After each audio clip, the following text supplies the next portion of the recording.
O mercado tinha muita expectativa para essa decisão de juros lá na gringa. A expectativa geral era de uma alta de 0,75 ponto percentual e batata. Veio exatamente isso. Agora os Estados Unidos têm uma taxa de juros que lá é flutuante, né? Uma faixa entre 2,25 e 2,50, tá?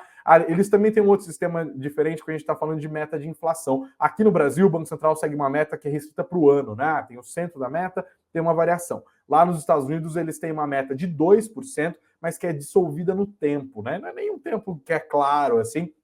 A questão é, no horizonte de médio e longo prazo, manter essa inflação de 2%. O que significa, investidores, um belíssimo de um trabalho para o presidente do Banco Central americano, Jerome Powell, e os seus colegas lá, formuladores desses juros nos Estados Unidos. Por quê? Porque se a meta deles é 2%, eles estão muito longe. Hoje a inflação dos Estados Unidos está em 8,8%, conforme o CPI do mês de junho, que foi divulgado na semana retrasada, né? O CPI é a inflação ao consumidor. E é esse o trampo. Os caras têm que fazer com que os juros subam para frear a economia e, com isso, conter a espiral de preços que hoje faz com que a maior economia do mundo passe pela maior onda inflacionária dos seus últimos 40 anos. Eles sobem os juros para fazer com que essa inflação ao consumidor, que hoje está beijando os 9%, caminhe para os 2%. É esse basicamente o trabalho. Qual que é o problema desse jogo?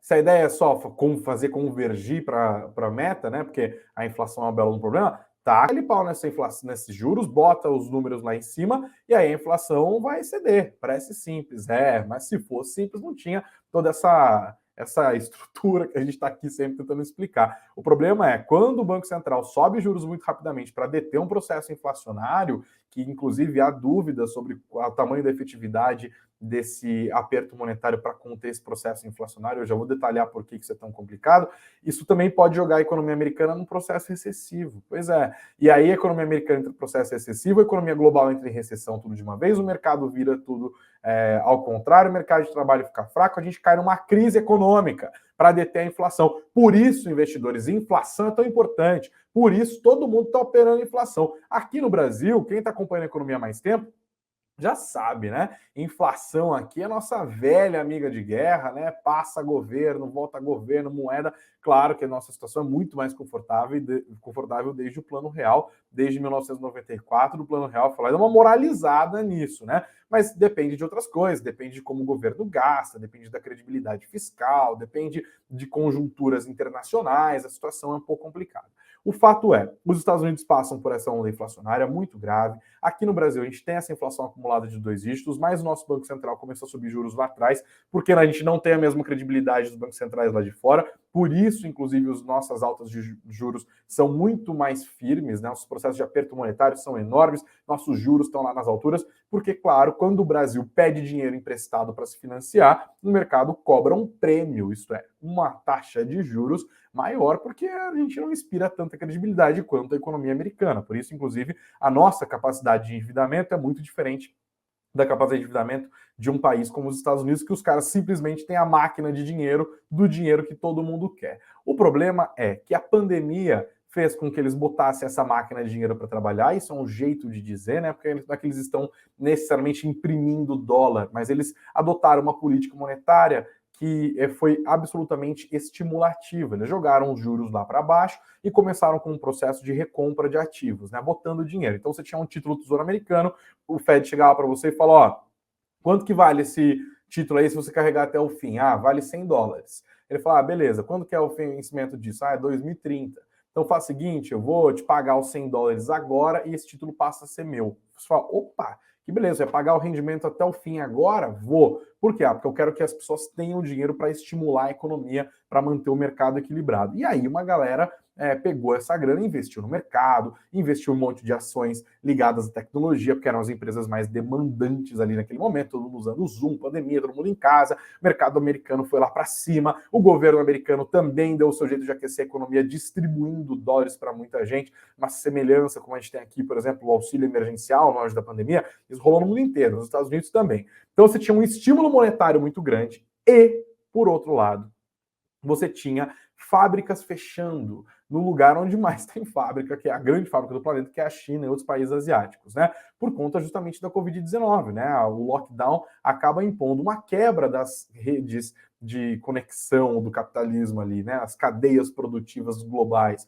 Você compra o celular hoje, uma tela é feita em Singapura, o chip é feito na Malásia, o processador não sei de onde é feito em outro país e por aí vai. Conforme a Covid ia fazendo com que os governos introduzissem lockdowns aqui e acolá em tempos diferentes, essa cadeia produtiva para produzir um único aparelho ficou bagunçada. A demanda permaneceu alta por conta de todos os estímulos dados pelos estados e também pelos bancos centrais. Você teve um descasamento entre oferta e demanda, os preços foram lá para as alturas. Aí todos os bancos centrais falavam o seguinte: olha, gente, é uma situação de desconexão aqui agora, isso vai melhorar. Essa pressão inflacionária, para essa é uma palavra, é transitória.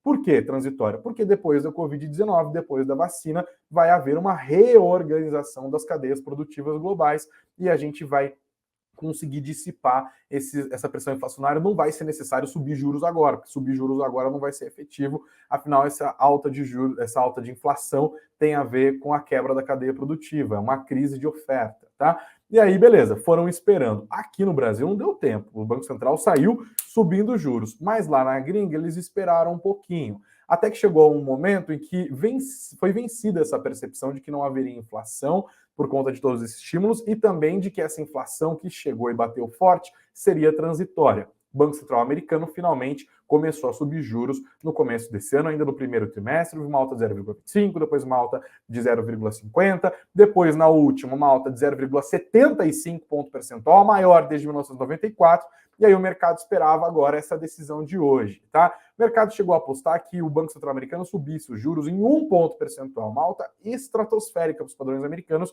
depois que a inflação ao consumidor do mês de junho, como eu disse agora há pouco, lambeu os 9%, ficou em 8,8% acima do que o mercado esperava.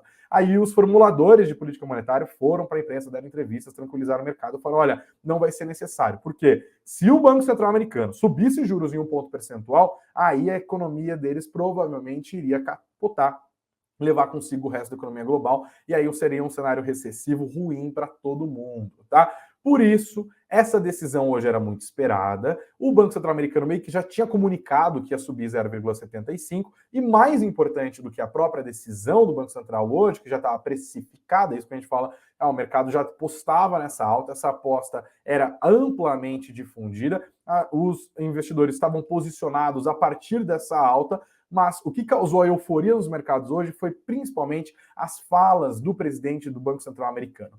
Aqui, quando o Banco Central toma uma decisão, eles comunicam, né, e emitem um comunicado que vai lá para a tela do BC. Quem acompanha a gente aqui no Subnotícias mais tempo já viu várias vezes a gente abrindo isso, né, esse texto e pegando linha a linha o que ele quer dizer nas entrelinhas. Nos Estados Unidos, o comunicado é bem mais enxuto, só que depois tem essa comunicação feita pelo presidente. Na Europa fazem a mesma coisa, o Banco Central Europeu, né, hoje a Christine Lagarde.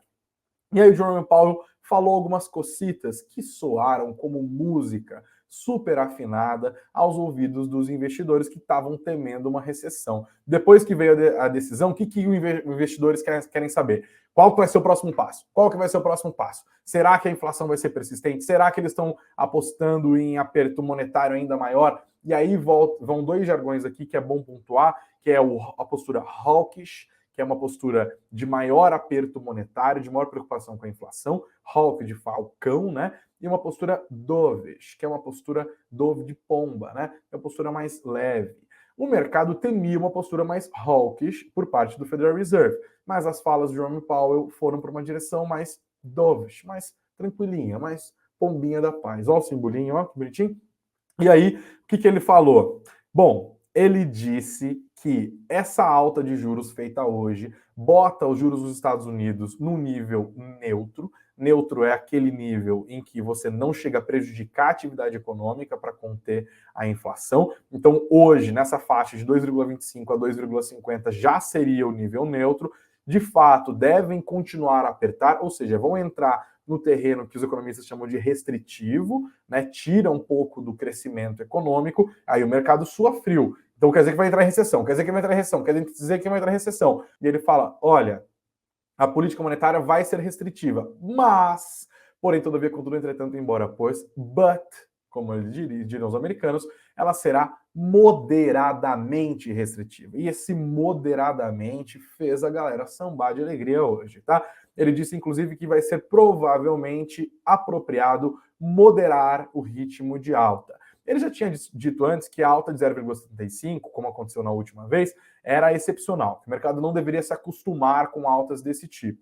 Embora tenha repetido a dose agora, ele não descartou a possibilidade de fazê-lo na próxima reunião, que é no mês de setembro, mas deu toda uma carinha ali de que não deve ser uma alta de 0,75, deve ser menos. O mercado, inclusive, já está precificando uma alta de 0,50, portanto, uma diminuição no ritmo do aperto monetário lá dos Estados Unidos.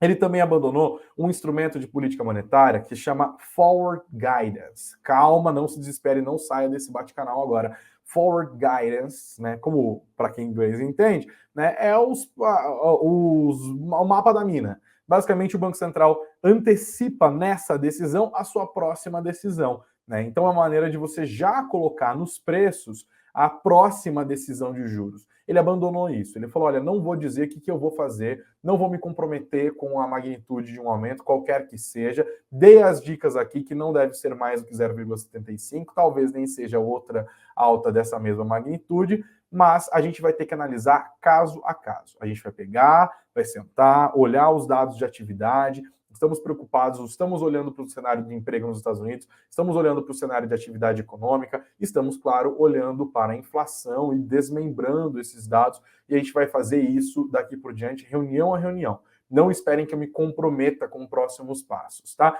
Isso também acabou soando melhor aos ouvidos do mercado, uma análise cautelosa do cenário semana a semana de decisão de política monetária. E outra coisa importante, ele também disse que não vê recessão para os Estados Unidos e, mais importante, que não entende que vai ser necessário jogar a economia americana num processo recessivo para conter a inflação, para fazer com que a inflação vá para a meta dos 2%. Eu vou até repetir de tão importante. Ele não só disse que não acredita que os Estados Unidos vão entrar numa recessão, como também ponderou que não entende ser necessário aumentar juros a ponto de jogar a economia americana num processo excessivo para conter essa alta inflacionária, para convergir a inflação para a sua meta. E aí o mercado ficou feliz demais.